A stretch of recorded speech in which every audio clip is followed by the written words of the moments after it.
तमाम बड़ी खबरों की ओर। मेरठ की डीफ एंड डम नेशनल प्लेयर निशा परवीन के साथ हुए दुर्व्यवहार को लेकर आज प्रेस कॉन्फ्रेंस का आयोजन किया गया।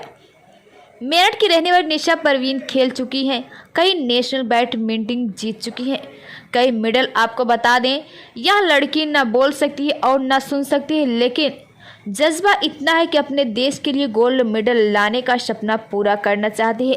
निशा परवीन के कोच चांद बहादुर ने बताया कि इस लड़की में इतना हौसला है कि यह लड़की अपने देश के लिए गोल्ड मेडल जरूर लाएगी। लेकिन दिल्ली में होने वाले बैडमिंटन ट्रायल में निशा परवीन के साथ वहां की सोनू मैडम नाम की कोच ने निशा के साथ बहुत गंदा व्यवहार किया और धोखाधड़ी से उसके पॉइंट गलत लिखे और उसको पहले की राउंड में बाहर कर दिया। क्योंकि निशा परवीन न बोल सकती है और न सुन सकती है, लेकिन उसके साथ इतना सब कुछ हो गया। निशा परवीन ने बताया कि उसने अपने ही मन में 8 पॉइंट जोड़ रखे थे और सोनू मैडम कोच ने सिर्फ 2 पॉइंट ऐड करते हुए उसको बाहर कर दिया और फिक्सिंग करते हुए अपने ही 2 खिलाड़ियों को सिलेक्ट कर लिया। अब ऐसे में निशा परवीन के साथ जो भी हैरेसमेंट हुआ है उसका विरोध करने के लिए निशा परवीन ने लगाई मीडिया से मदद की गुहार। दिल्ली में all India sports council of the deaf का national selection trial badminton tournament Delhi के जवाहरलाल नेहरू स्टेडियम में हुआ था, जिसमें निशा परवीन के साथ धोखाधड़ी कर उसको पहले राउंड में 2 पॉइंट दिखाकर आउट कर दिया। जिसमें निशा परवीन का कहना है कि उसने 8 पॉइंट बना रखे थे। सब पॉइंट की बेमारी निशा परवीन के साथ हुई है, जबकि ये ट्रायल 3 दिन तक होना था, लेकिन सोनू मैडम ने फिक्सिंग करके एक ही दिन में खत्म कर दिया और अपने ही चुने हुए खिलाड़ी फिक्सिंग से सेलेक्ट कर लिए। अब निशा परवीन लगा रही मीडिया से न्याय की गुहार। मेरठ से हमारे संवाददाता आसिफ सैफी की खास रिपोर्ट, आज तक न्यूज प्रयागराज। स्पोर्ट्स को लेकर निशा परवीन जो और गार्गी सिंह को लेकर जो खिलाड़ी हैं, क्या किस तरीके की प्रेस वार्ता का आज आयोजन किया गया है, थोड़ा अवगत कराएं। देखिए, जो प्रेस रिपोर्ट के इसलिए कहा गया है कि जो इनके साथ अत्याचार होते हैं, जो सिलेक्शन कमेटी में बैठे हैं लोग, वो गलत हैं और इनके साथ सही डिसीज़न नहीं लेते और इनके साथ हमेशा स्टेप मदर का व्यवहार करते हैं। उसमें विशेषकर निशा के साथ सोनू आनंद शर्मा जो कि सिलेक्शन कमेटी थी, विशेष रूप से वो इसके बिल्कुल ही अगेंस्ट थी। उससे भी कहा, रिक्वेस्ट करी कि ये इसका सिलेक्शन हार जाए तो इसको हटा देना, लेकिन आप मैच तो खिलाइए, लेकिन उसने मना कर दिया कि नहीं, अब कुछ नहीं होगा। तो दोनों खिलाड़ियों की बात करें तो कितने कितने नेशनल और इंटरनेशनल जो कि अवार्ड अब तक जीत चुकी हैं? देखिए, ये भी 30 मेडल जीत चुकी है, इंटरनेशनल नेशनल ये भी 30-35 जीत चुकी है। इसके अंदर इंडिया में 8वां स्थान था, इसका भी वहाँ पर इसी तरह का स्थान था। इतने लंबे समय की प्रक्रिया में भारत सरकार से अब तक दोनों खिलाड़ियों को क्या मदद मिल पाई है? अभी तक कोई भी मदद भारत सरकार की तरफ से नहीं मिल पाई। और राज्य की बात करें तो इंटरनेशनल बार की तरफ से क्या अब तक मदद मिली है? किसी को भी कोई हेल्प नहीं मिली। तो क्या किस तरीके की मदद भारत सरकार से आप अपील करेंगे? देखिए, जैसा एक खिलाड़ी के लिए होना चाहिए, जो खिलाड़ी को मिलना चाहिए, जो उसने मेहनत की है देश के लिए, वो उसे मिलना चाहिए। क्या अगला स्टेप क्या है? मतलब फिर मेरा स्टेप तो अगला ये है कि मैं इसको 10 घंटे अब भी मेहनत कराता हूँ। मैंने कहा मेहनत अपनी करो, देखा जाएगा, जो सिलेक्शन कमेटी कोई तो चेंज आएगी, लेकिन अब भी ये 10 घंटे मेहनत करती है। आज प्रेस वार्ता का मुख्य उद्देश्य क्या रहा? मुख्य उद्देश्य यही रहा कि हमारी बात, प्लेयर्स की बात वहाँ तक पहुँचे जहाँ पे पहुँचनी चाहिए और सही रूप से उनको इंसाफ मिलना चाहिए जो इसके लायक है।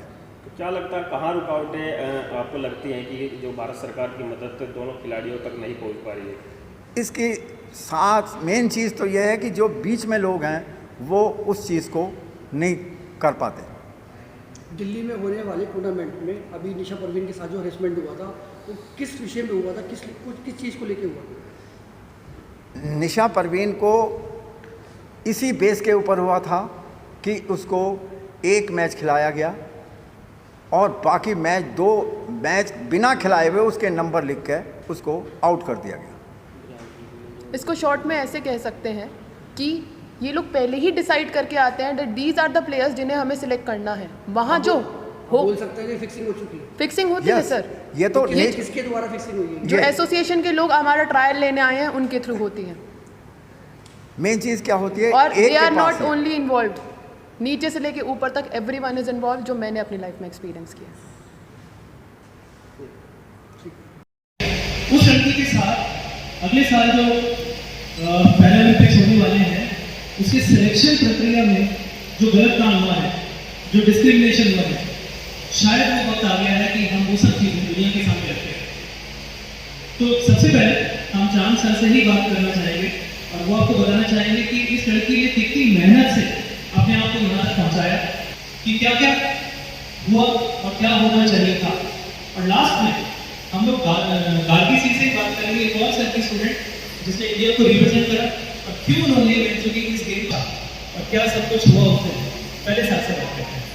सर, सबसे पहले तो मैं धन्यवाद करना चाहूँगा हमारी मीडिया को, जिसे सबसे पहले मैं आकर्षित करना चाहूँगा, धन्यवाद देना चाहूँगा मीडिया का, जो हमारे पास आकर हमारे बच्चों को उत्साहित करते हैं और उसके लिए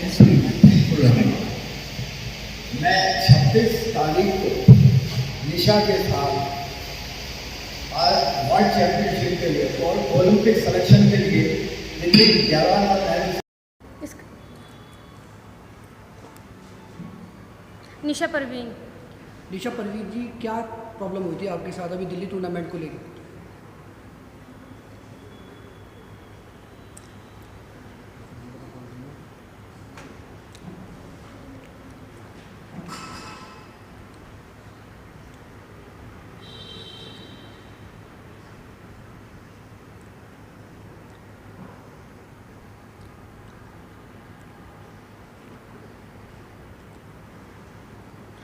ये बोल रही कि जब हम वहाँ पहुँचे तो वहाँ पे कोई ड्रॉ नहीं बना हुआ था मेरे मैचेस के लिए। मुझे आवाज़ दी गई कि निशा का मैच जर्लिन के साथ हुआ था, उससे बुलाया और वहाँ पे इसका पहले ही मैच करा दिया, वो भी 11 पॉइंट्स का।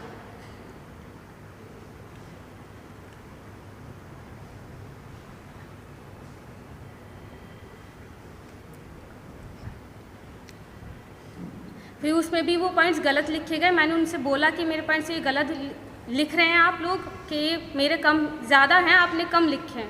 फिर उन्होंने बोला कि नहीं, आप यहाँ साइन करो और वहाँ बाहर वेट करो दूसरे मैच का।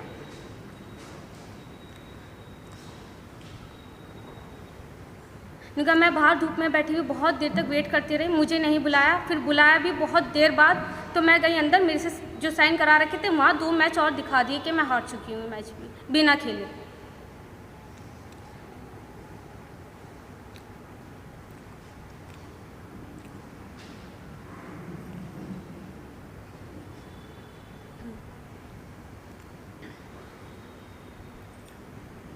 फिर उन्होंने बोला कि अब निशा ने जाके बोला कि आपने ये मेरे साथ क्यों किया ऐसा। तो उन्होंने कहा जो हो गया है सो हो गया है, आप यहाँ से घर जाएं अपने और बाद में देखना जब अगली बार होगा तुम्हारा।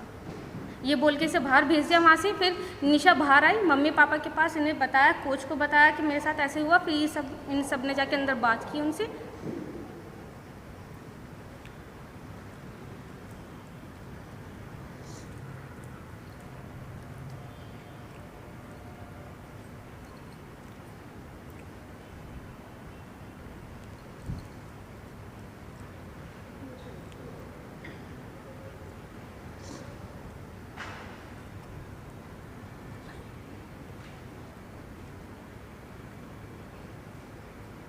उन्होंने मेरे से पता नहीं किस बात की गुस्सा निकाला मेरे से। उन्होंने मेरा मैच कराना था, मैं जीतती या हारती, जो होता वो सब बिना मैच के इन्होंने डिसाइड कर दिया, क्योंकि 4 लोग पहले से ही इनके फिक्स थे।